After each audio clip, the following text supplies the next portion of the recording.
Welcome to Podkey Weekly News, your fast brief on conflict, markets, policy, and pressure points.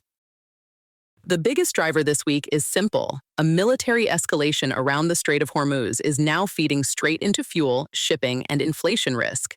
At the same time, Washington is widening fights over elections, immigration, law enforcement, and institutional norms.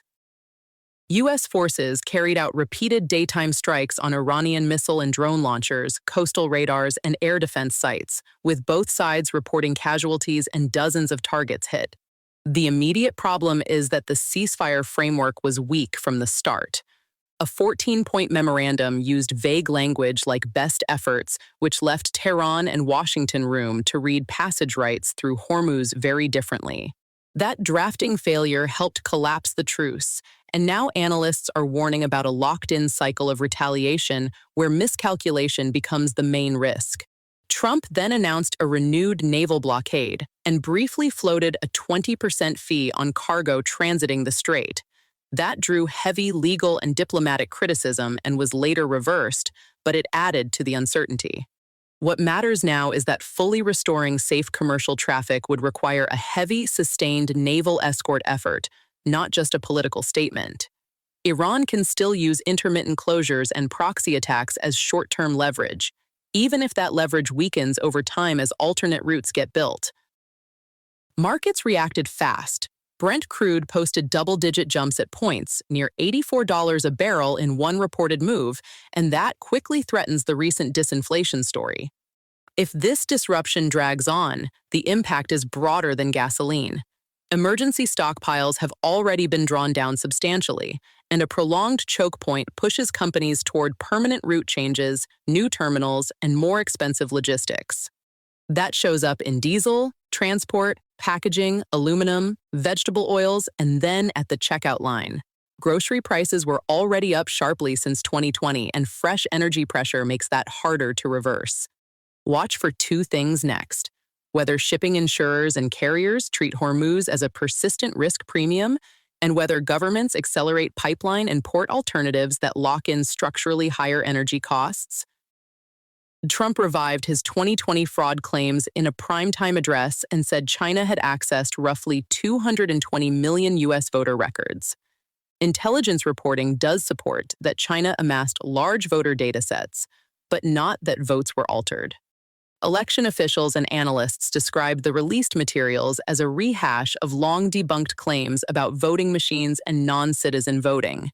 The 2021 DNI assessment also found no evidence that foreign actors changed the 2020 outcome. The practical point is narrower and more serious than the speech. U.S. election systems do have chronic underfunding and vulnerabilities, but paper ballots and post-election audits still produced no sign of the kind of widespread manipulation being alleged.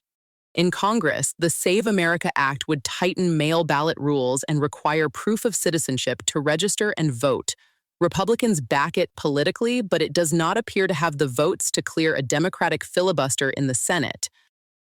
A second Washington pressure point is institutional independence.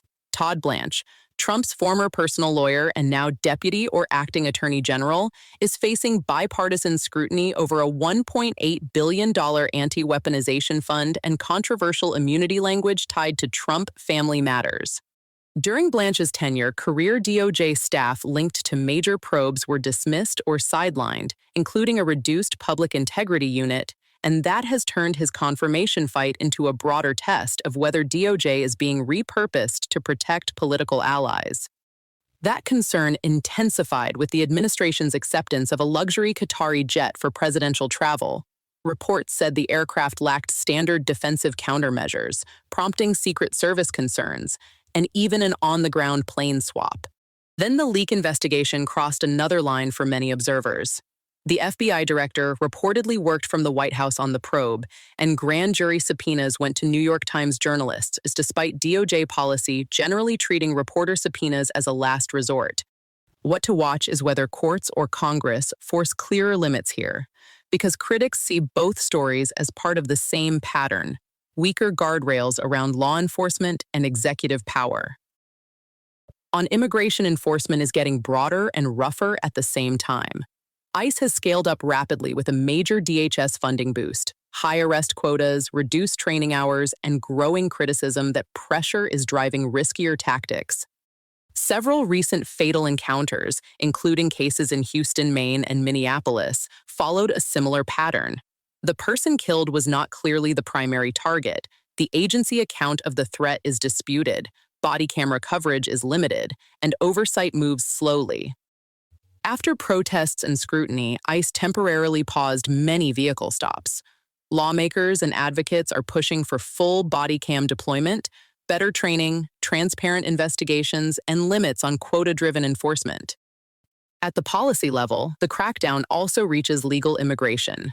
Proposed rules would cap F1 student visas at 4 years, which could disrupt normal PhD timelines and weaken the path from study to OPT, H-1B status, and employer sponsorship. That matters well beyond campuses. It raises uncertainty for universities, employers, and immigrant communities already responding to a more punitive enforcement climate. In business, the strongest numbers came from Wall Street and the AI supply chain. Major U.S. banks posted record profits, helped by heavy trading, underwriting, M&A, and AI-enabled trading strategies. The caution is that some of that earnings growth looks tied to activity levels and efficiency gains that may not hold if markets cool. Investors are still arguing about how durable the AI profit wave really is. The chip story is just as strong and just as volatile. TSMC reported major profit growth and expanded its U.S. investment plans. ASML raised guidance on lithography demand, and SK Hynix's huge listing showed how violently AI-linked shares can still swing. The real constraint is power. Data center electricity demand has become the bottleneck, with utilities and investors mobilizing billions for new capacity, while regulators in places like Australia, New York, and California weigh tougher environmental and grid rules. Geopolitics is shaping this too. The U.S. Commerce Department gave the UAE broader AI chip access, helping accelerate Abu Dhabi's data center ambitions. So the next phase of the AI race is less about hype and more about who can secure chips, power, water, and permitting. Two slower-burning risks are worth keeping on the board. In China, fixed asset investment has contracted, and the property sector still has not recovered from the Evergrande-era shock, even with some support from exports and high-tech manufacturing. That leaves the global economy with a weaker Chinese growth engine and a bigger question around domestic demand. If retail spending and investment stay soft, this looks less cyclical and more structural. Back in the U.S., debt collector lawsuits are surging, often over balances under $4,000. Researchers see that as a lagging but useful sign of household stress that headline delinquency figures can miss, especially for lower-income families. Taken together, these are reminders that underneath the market strength, consumer and industrial demand still look uneven. One more practical risk area is extreme weather. Since around 2015, Canada's fire belt has shifted east, producing widespread smoke that has repeatedly degraded air quality in cities like Toronto, Chicago, and New York. Scientists also continue to tie more frequent record rain and heat events to climate change, with recent floods and heat domes testing evacuation plans, public health systems, and local infrastructure. The key watch item here is preparedness, not just attribution, air quality response, warning systems, and whether governments treat these events as recurring operating conditions instead of isolated emergencies. Those are the pressure points that matter most right now: Hormuz, inflation risk, institutional strain, immigration enforcement, and the hard limits behind the AI boom. This is Podkey Weekly News. This episode was generated by Podkey. Create your own at podkey.fm.